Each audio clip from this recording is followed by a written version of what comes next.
पीकू नाम का एक बंदर अपने परिवार के साथ एक शहर में रहता था। पीकू बहुत ही अच्छा बंदर था। उसके अंदर बहुत सारी खूबियां भी थी, पर इन सबके बावजूद उसके अंदर एक कमी थी, वो थी भूलने की बीमारी। पीकू बंदर छोटी छोटी बातें भी भूल जाता था। एक दिन जब उसकी माँ चंपा लोमड़ी ने उसे बाजार से कुछ फल लाने को बोला तो वो उसके बदले झाड़ू और पोछा खरीद लाया। उसकी इसी आदत से उसकी माँ बहुत परेशान रहती थी। अरे पीकू की माँ, तू अपने बेटे की बुद्धि तेज करने के लिए उसे बादाम का हलवा खिलाया कर, उससे उसकी याददाश्त तेज होगी।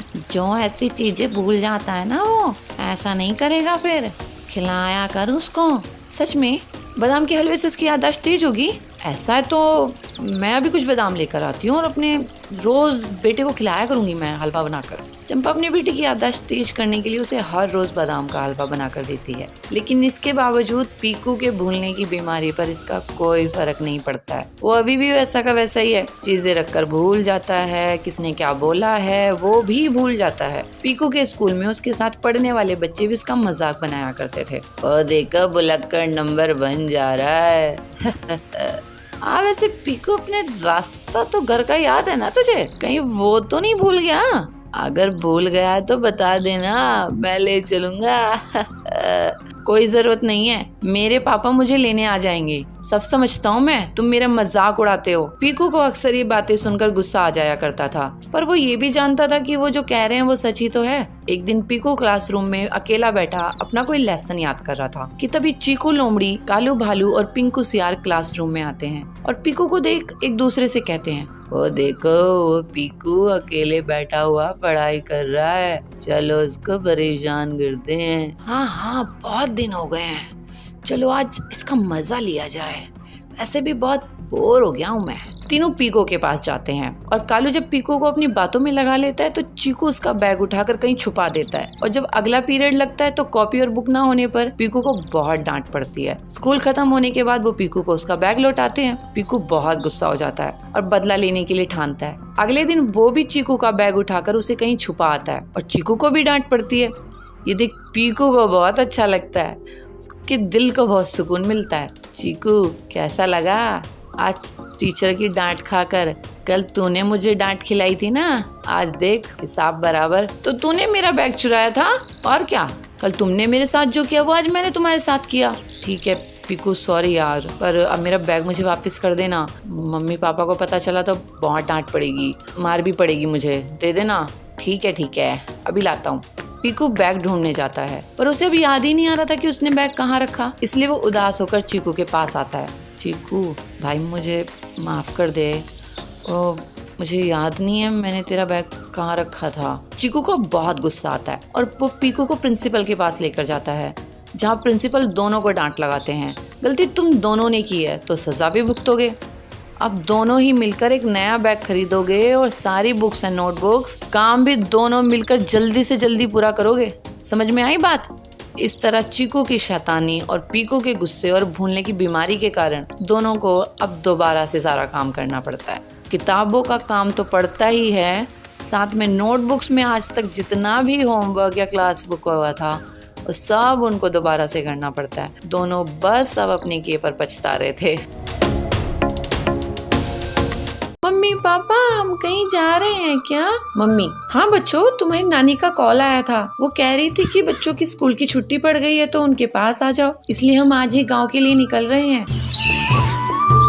सर्दियों का मौसम चल रहा था। पीहू हिरन और चुनू बालू की स्कूल की भी छुट्टियां पड़ गई थी। वो दोनों दिन भर खेलते ही रहते थे। उनके साथ उनकी सोसाइटी के बच्चे भी खेलते रहते थे। एक दिन जब वो बाहर से खेलकर घर में आए तो उन्होंने देखा कि उनके मम्मी पापा कपड़ों को बैग में पैक कर रहे हैं, तो इस पर दोनों को उत्सुकता हुई, इसलिए दोनों ने एक साथ पूछा, मम्मी पापा हम कहीं जा रहे हैं क्या? मम्मी, हाँ बच्चों, तुम्हारी नानी का कॉल आया था, वो कह रही थी कि बच्चों की स्कूल की छुट्टी पड़ गई है तो उनके पास आ जाओ, इसलिए हम आज ही गाँव के लिए निकल रहे हैं। ये सुनते ही दोनों खुशी से झूम उठे। ये हम नानी के पास जाएंगे, बहुत मजा आएगा।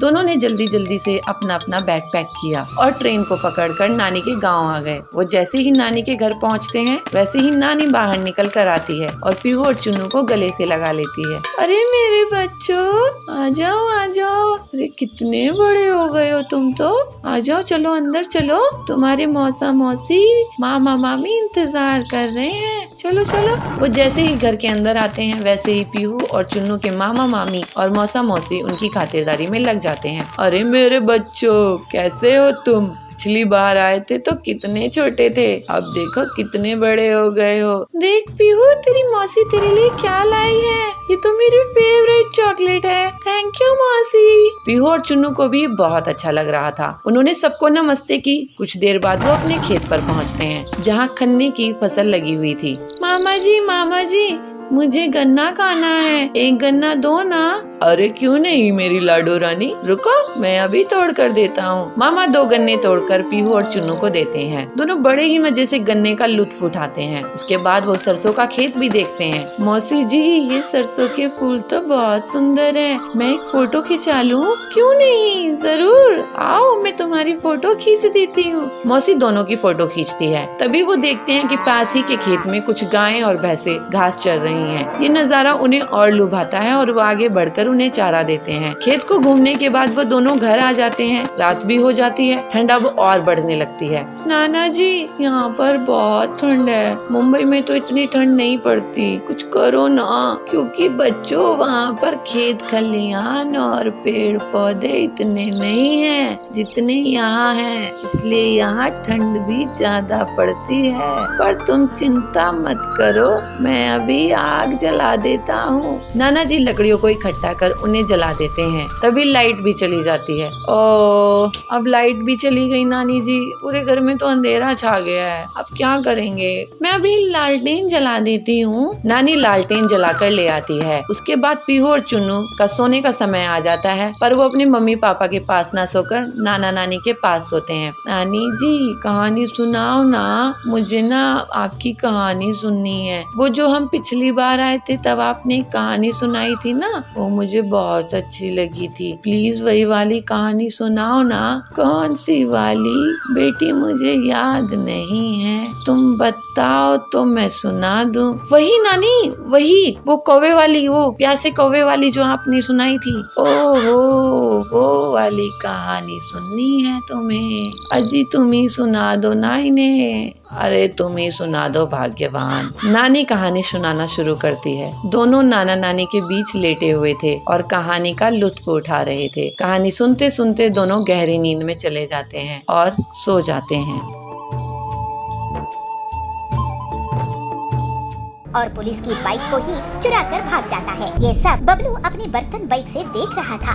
फिर वो तुरंत ही कालू कौवे का अपनी बर्तन बाइक से पीछा करने लगता है और उसे जोर से एक लात लगाता है। कालू की बाइक डगमगा जाती है और कालू जोर से गिर जाता है।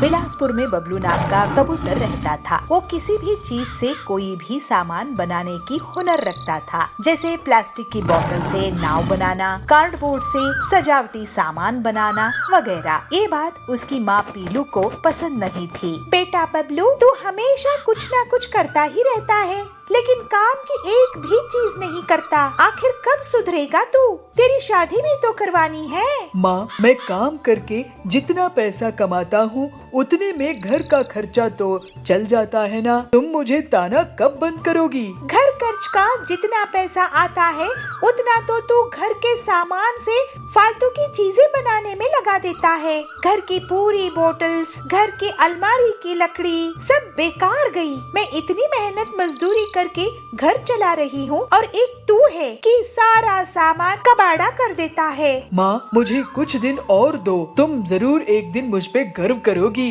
भगवान करे वो दिन जल्दी आए, नहीं तो तू तो हमारा घोंसला ही बिकवा देगा। इस तरह से कुछ दिन और बीत जाते हैं। एक बार बबलू के घर में बर्तन दिखाई नहीं दे रहे थे, तो उसकी माँ उसे आवाज लगा के कहती है, बबलू, ओ बबलू, कहाँ है तू?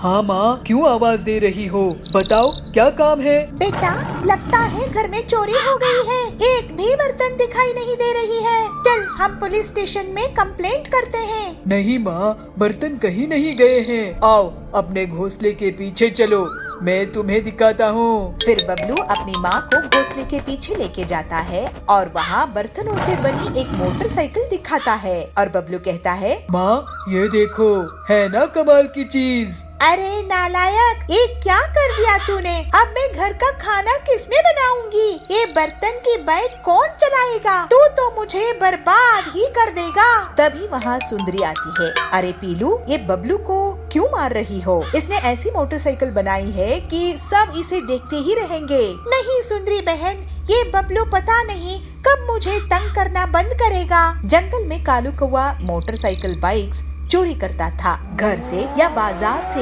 वो बाइक चुराने में कामयाब हो ही जाता था। पक्षी उसकी कंप्लेंट लेकर पुलिस बाज के पास पहुँचे। इंस्पेक्टर बाज जी, हमारी बाइक रोज चोरी हो रहे हैं, आप कुछ कीजिए ना। औजार तो मेरे 5 साल में बेटे की बाइक भी चुरा के ले गया।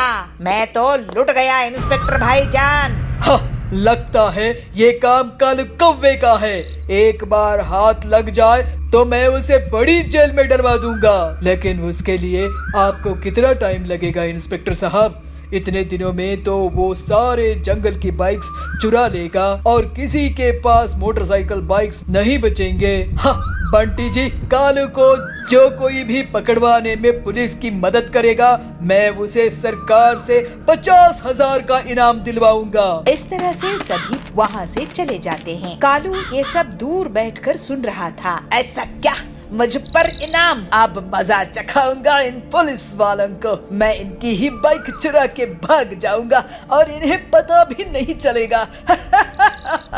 थोड़ी देर बाद ही पुलिस स्टेशन में कालू कौवा मच्छर मारने की दवाई से धुआं धुआं कर देता है और पुलिस की बाइक को ही चुरा कर भाग जाता है। पुलिस बाज का सर चकरा रहा था, वो कुछ नहीं कर पाया। ये सब बबलू अपने बर्तन बाइक से देख रहा था।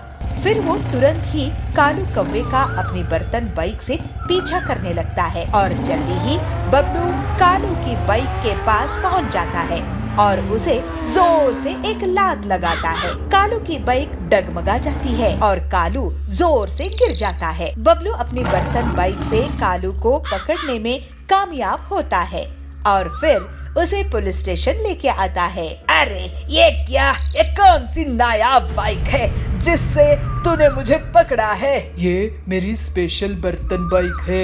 ऐसी बाइक तो मैंने पहले कभी नहीं देखा। और अब तुम ऐसी बाइक को क्या, कैसी भी बाइक को नहीं देख पाओगे, क्योंकि अब तुम जेल में पड़े रहोगे। फिर अगले दिन पूरे जंगल के सामने बबलू को पुलिस के द्वारा पूरे 50,000 का इनाम दिया जाता है। बबलू की माँ बहुत खुश होती है और कहती है, वाह बबलू, तूने तो मेरा नाम रोशन कर दिया बेटा। पूरे गांव में तेरी बर्तन बाइक अब फेमस हो गई है और तू भी। इस तरह से अब बबलू के अनोखे काम पूरे जंगल में प्रसिद्ध हो गए। उसके पास अब पैसे आने लगे और बबलू अपनी माँ पीलू के साथ हंसी खुशी रहने लगा।